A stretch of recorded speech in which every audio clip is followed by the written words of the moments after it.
Hey y'all, welcome back to Mirror Expressions.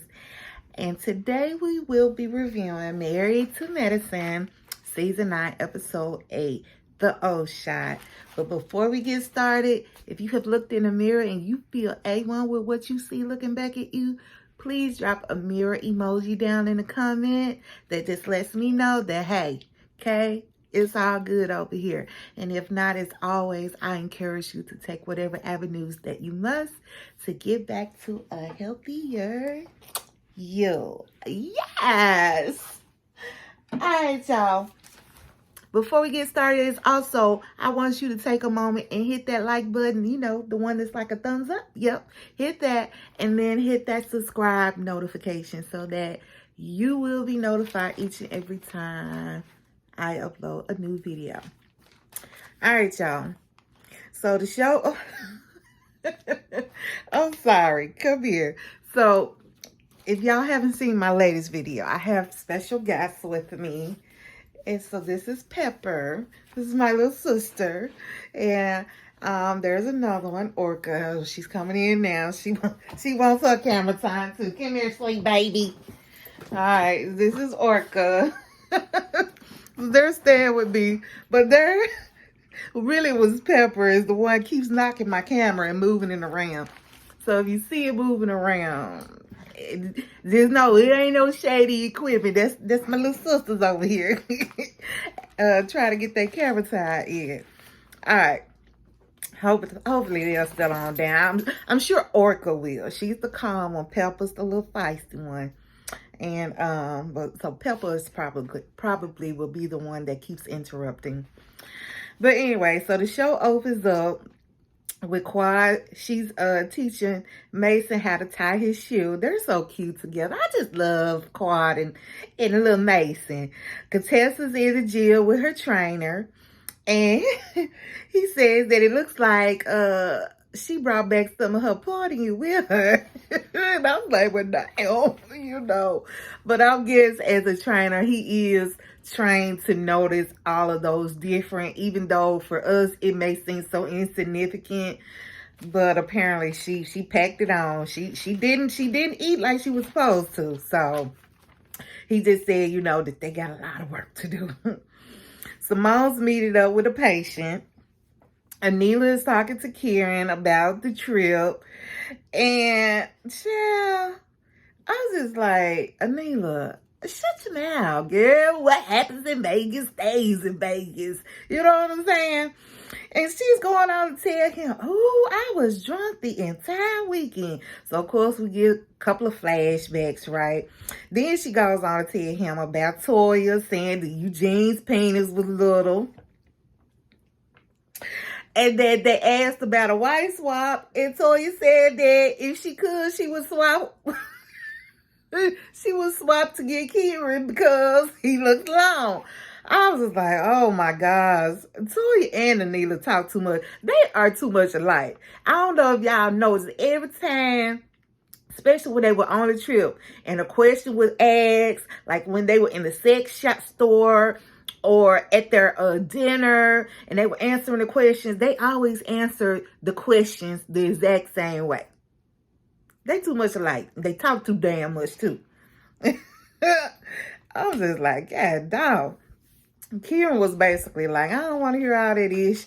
So he switched the combo to making a list of rules for when her parents come. So apparently, you know, it's about to come up. And so he's done printed out a list and everything and put it in the front. I was like, now, Kieran, you're doing too much. So over to Toya's, we see her making dinner. And apparently, her youngest son, Avery, excuse me, I don't know why I wait to get on camera. Then all of a sudden, I always got a belch. I don't know what that's about. But anyway, apparently Avery has been accused of stealing. And so Toya is asking him about the situation. It happened while they were out of town. And so as he started to explain it, she's like, wait a minute, go get your dad. And so Eugene, oh, poor Eugene, he was actually resting for a change. You know, we rarely get to see Eugene resting. So he was out on their little patio watching the game, having him some wine. And Avery's like, come in. We need to have a family talk. You know, Mom says, come on. Baby, Eugene was not too happy about that. He was like, God dang, you know, the game almost about to end. But he came on in, right? And so they basically is just asking Avery what happened, why did they think he had it, and I love how they validated him and just encouraged him. And then they just talked to him about how to be a judge of a good friend. What's a good friend or whatever. So Eugene attempts to shift the conversation to Toya and saying that she seems stressed out. And she's like, yeah, because you ain't helping with these kids. You work 12 hours, you sleep 10 hours. So in their confessional, right, Eugene's like saying, don't make it seem like I don't ever see my kids. And Toya's like, yeah, you do, but that's it. You see them. You live in the same house, so of course you see them every day. But that's all. Like, I was like, oh my goodness, Toya, she just put poor Eugene down all the time. So Eugene was like, don't play with me. Toya, now if you want out here trying to live beyond your means, now granted, you probably bring in more money or at least just as much as Eugene is to the table right now. But let's just be real. It has not always been that way.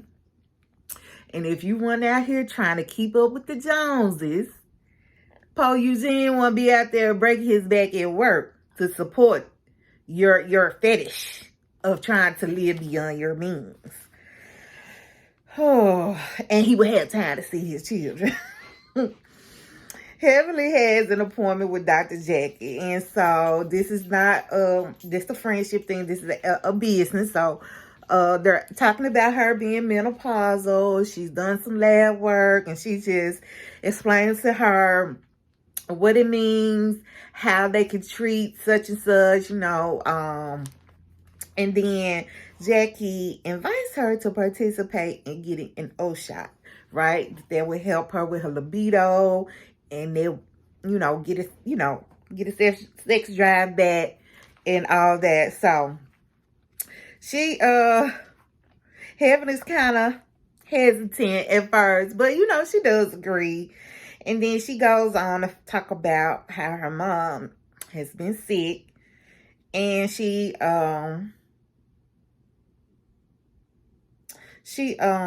starts to cry. Because she starts sharing with Jackie that, well, she kind of just gets a little tearful. I don't know if she's actually crying yet. But she does get like a little, sad. She's just saying that they're wanting to put her mom on hospice, right? And that was extremely sad. And I hated to hear that. And my thoughts and prayers, just love, light, and prayers. They go out. I know that has to be a difficult thing. And you could clearly tell that Heavenly was having a hard time with that. So Neela and Kieran, they're awaiting her parents' arrival. And when they arrive, Anila's mom is like, oh, everybody seems so happy to see us except for Kieran. And I'm just like, you damn right. Kieran is not here for it. He then proceeds to bring out these house rules that he done typed up and give it to her parents. And baby, both her parents are like, hell to the no. And here go Anila. We have them written in English and in Hindi. Her dad was like, I don't give a damn what it's written in. We the parents. He ain't giving us no rules. We don't follow no rules. We make the rules. Then her mom proceeds to take the copy, tears it up and balls it up and then just throw it on the counter. I said, you know what? She said, y'all got the wrong one today, baby. Over to Simone and Cecil. They're hosting a dinner party. I'm sorry, y'all. Pepper just keep walking. They're hosting a dinner party for a couple of the couples. And, you know, again, it's all for their book. They're just trying to gather some more information, get some insight. So they invite Heavenly and Dr. Daddy Damon and Contessa and Scott, right? So, Daddy, he's still in his scrubs. He done just got off work. And anyway, so they, oh, y'all, can I just insert right here before I keep going? I was loving Contessa's look, right? It was really different for her. Like, I've never seen this look on her. Like, her whole style of makeup was just different. It looked like maybe she had a different type of makeup artist. But it was gorgeous.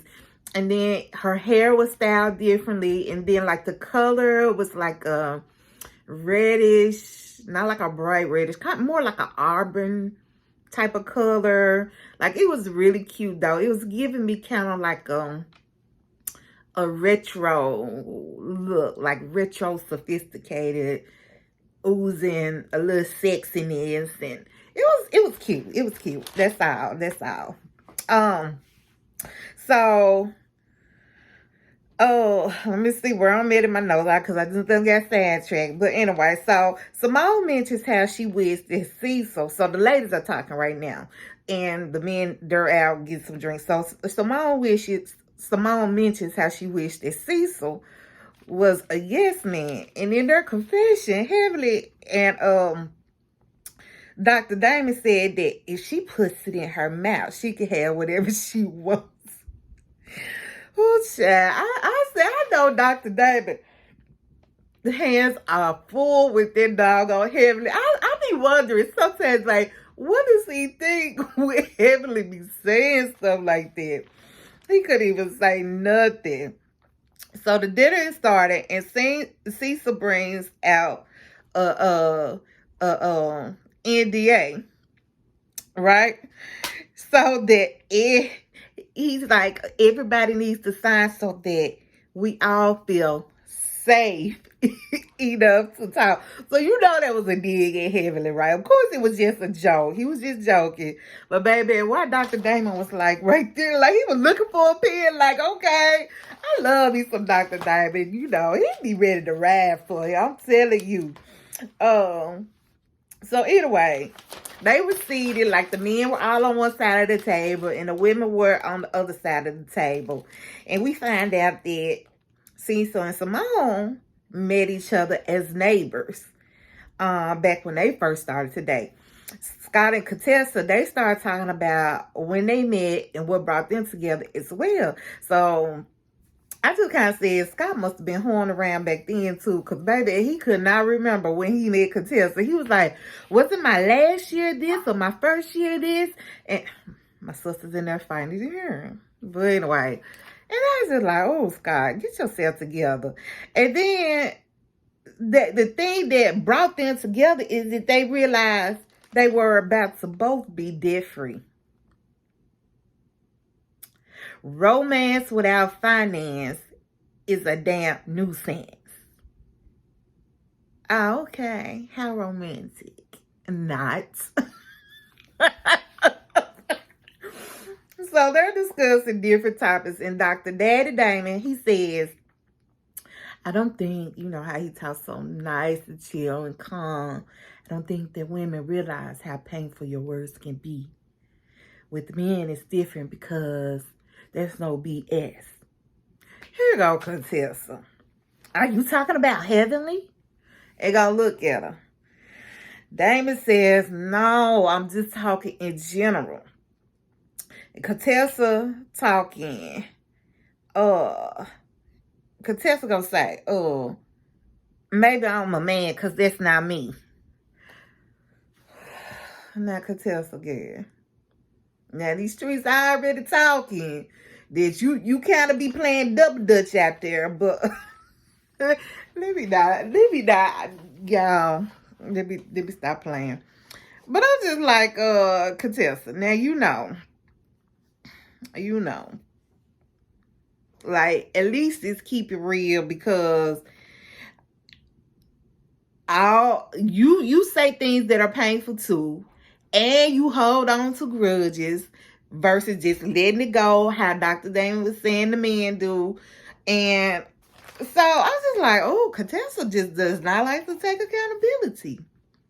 Just like she ain't trying to take accountability for putting her Scott's business out there in the streets.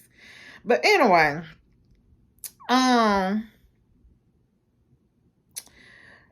Heavenly, she's on the other hand just looking. At this point, she really just looking. She's not saying nothing.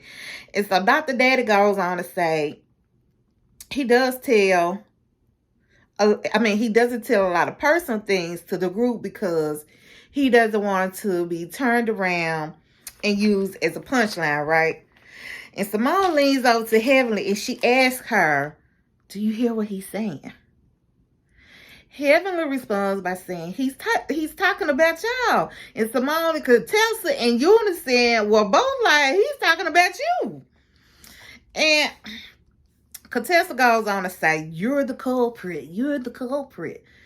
And I would have felt, if I were Heavenly, I would have felt ganged up on in that moment. Like, we were supposed to have, for one, we were supposed to have been on move past things. And for two, you're singling me out as if, A, he was talking directly about me, and B, as if I'm the only person that has traveled that road. Like we just saw with Anila and Toya, when Anila used what they know about Toya to dress up as movers coming to the Halloween party. So, all the ladies have done it, and they all do it. So, it's like, why try to single me out in that? Like, that's how I would have felt if I was Heavenly. It was like they were in that moment as if they had pulled a scab off a healing wound and stuck a needle in it and agitated that sore, that wound. And I feel like that's what it was. So, and then just knowing that Heavenly is already in a vulnerable spot because she's dealing with, stuff with her mom too. And not to make any excuses for any behavior. I'm just saying you have these things compounded and then you're feeling like you're being picked on, so yeah, Heavenly kind of flipped the script. They start getting into it back and forth. And so Dr. Damon, baby, he shut it down. Do you hear me? He shut it down. Oh, he pointed out that he felt like he would been disrespected by Heavenly because when he asked her to stop, she didn't. She kept going back and forth with Contessa. But then he also let it be known that he was over the bullshit between him and Contessa. And here go Contessa. It's not bullshit. And Dr. Damon was like, yes, it really is. No, it's not.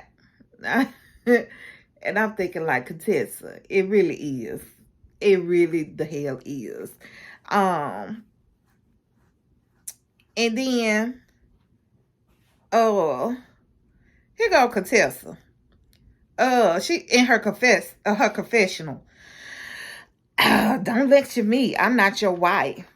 And so, because Contessa had interrupted Dr. Damon when he was talking, Heavenly gets crunk again. That just kind of sets her off, right?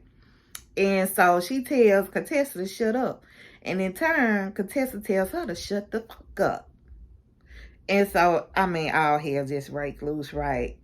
And so now they are both yelling, shouting, and Dr. Damon pretty much was like, okay, it's just time to go at this point. You know what I'm saying? So you could tell he's upset. So he gets Heavenly and they leave. And Contessa, meanwhile, is telling the rest of the people left at the table, I'm a doctor just like you are. We got the same credentials. Okay, and what does that have to do? What does one have to do with the other? That does not mean that you can't stand to learn something from another individual just because y'all have the same credentials, just because y'all are both doctors. Like, girl, get your whole entire life. And then Small butts here co-signing. I laughed because I was about to say something mean, and Lord forgive me for even thinking it. But anyway, yeah, she's sitting up there trying to co-sign. I was like, oh, y'all, because this is really irking me this season. I don't know what. Well, I was saying I don't know what it is, but I do. But she's just really irking me. That whole not taking accountability, that just rubs me. I can't stand when a person does not like to take accountability for their actions. Like, nobody's perfect, and sometimes, yeah, we do things out of being straight petty, but own your shit, own up to it, take accountability, and learn to move forward. You know what I'm saying? I can't stand when people don't take accountability. So, yeah, she's really starting to irk the hell out of me this season.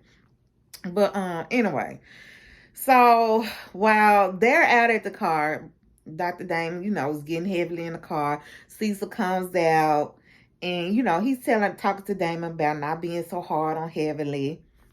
And Damon, he's over. He's tired. He just got off work. He probably tired from work. And he didn't want to come to these folks' house.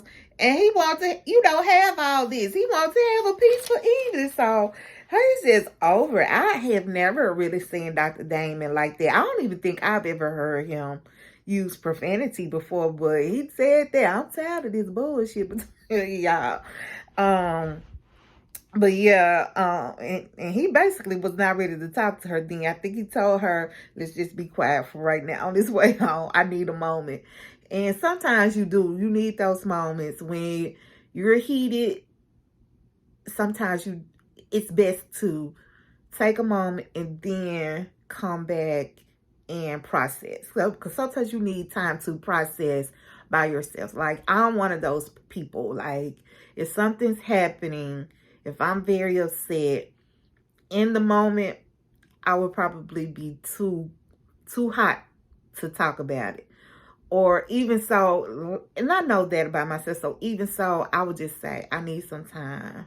You know what I'm saying? Because otherwise, it's just not going to go right. And then I just have to process things myself first before we can come back and discuss what's going on. So I got you on there, Dr. Damon. I felt you. All right, over to Jackie's business. So she's planning the old party, right? And the caterers are there. I said, these caterers must be the BOMB bomb, because baby, we just saw them over there in Cecil and Simone house for their dinner party. So Simone's getting ready, and just as as she's getting things together, Heavenly calls her and tells her she's not coming, and you can tell she's crying. This is the moment when she was crying again, and she was just saying, things are not good with her mom. She just had to sign the DNR papers, which means do not resuscitate,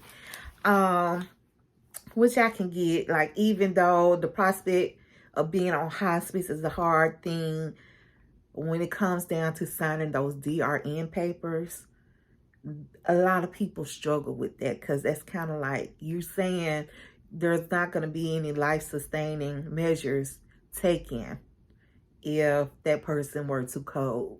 So it's like a whole different meaning, even though you know what hospice is and blah, blah, blah. When it comes down to signing that DNR, a lot of people struggle with that. So she was just like, I'm not in a good space right now. You know what I'm saying? So anyways, the other ladies, they start showing up one by one. Anila comes, she brings her mom with her. And the child did not tell her mom what she was coming here for, honey. Quad, she comes in with a friend.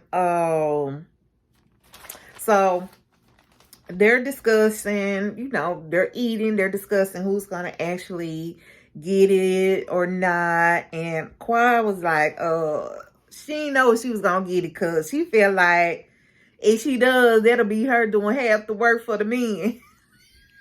Like, Qua, I don't think that's quite how it works, baby.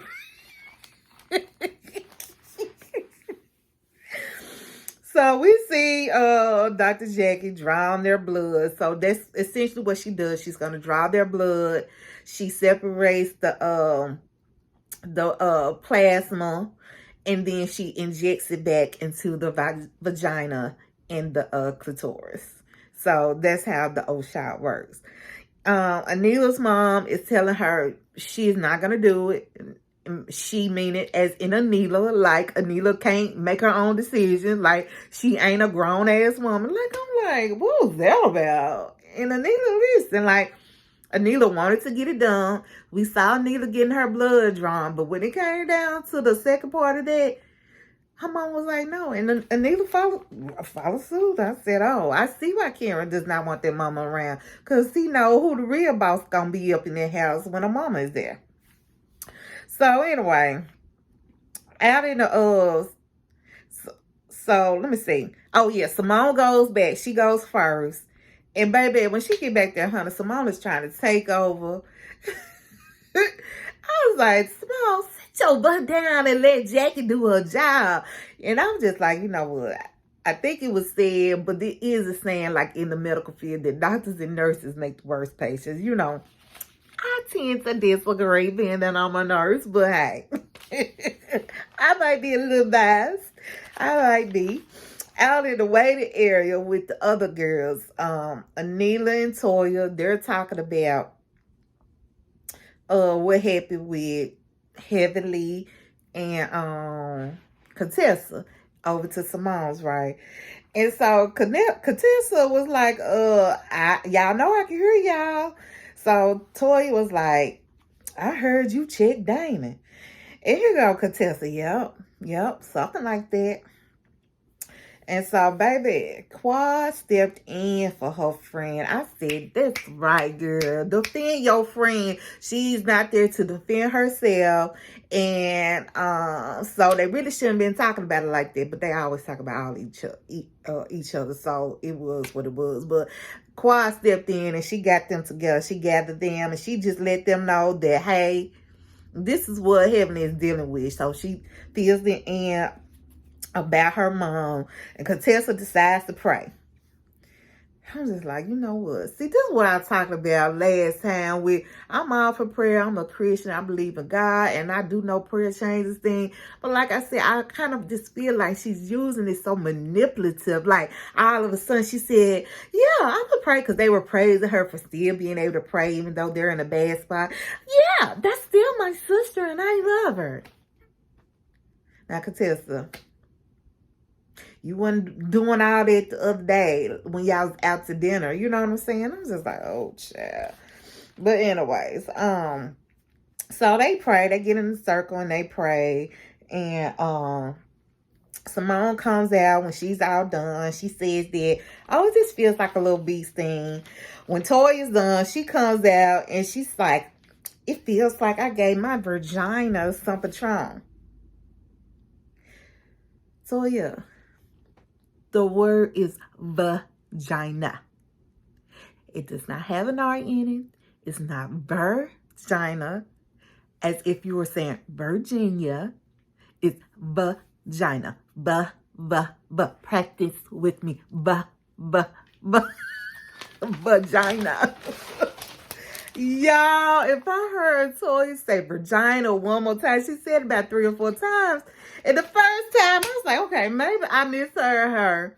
Then the second time, I was like, And by the third time, I said, you know, goddamn what? I rewound it. I said, if Toya do not, the hell is a damn vagina? Oh, child. Anyway, that was pretty much the end of the episode. They ended their party on a good note. Everybody that got it done was pleased. Those that didn't was, you know, it is what it is. I think all of them got it done except for Anila and Quad. Anyway, so yeah, I'm really looking forward to the upcoming episodes just from the previews. This episode, you know, it had some explosiveness in it. I said the best part was, like I said, when Dr. Damon put their foot down, baby. Because I was like, okay. A little sexy right there. Okay, no.